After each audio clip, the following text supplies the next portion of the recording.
салом алейкум бародарони азиз. Срочни новости барои ҳамаи мардуми тоҷик, мардуми ғарибе ки ба қизиқ ҳаракат кардани тарафи хона рафтаниай.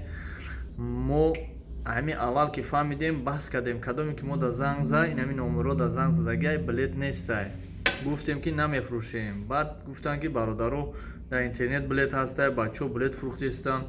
Ана рости гап мо нафурӯхтем ягон кас да билет ва нахостем ки ҳамаи мардума саргардон кунем. Аммо дигаро намедонам ки фурӯхта чӣ хел фурӯхта.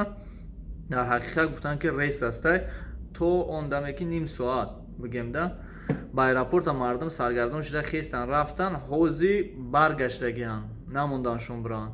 Барои ҳам бародарони азиз кадоме ки билет харданиай камтарак сабр кина ҳози иншоалло ки баъд аниқ мешава мо пешкаш шумо мекунем дар ҳамун аэропорт Калцова дар ҳамун авиалинии Крилия мегӯянд Крилия и дар бар мегирад ҳамаи авиалиниёро. Агар мо дар смс меояд мо ҳамин дилерем.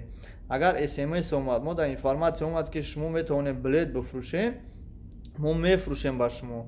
Просто мо да гуфтанд ки неотменили гуфтанд. Лекин гуфт каждый ҳар рӯз гуфт вай мешава изменение мешава. Барои ҳам ка надо уточнить точно. Бародарони азиз аз ҳамаи шумо эҳтиромона хоҳиш мекунем ки сарсон саргардон нашавен, камтарак сабр кунен, ҳамаш маълум мешавад иншоалло. Худо нигаҳбонтон бошад.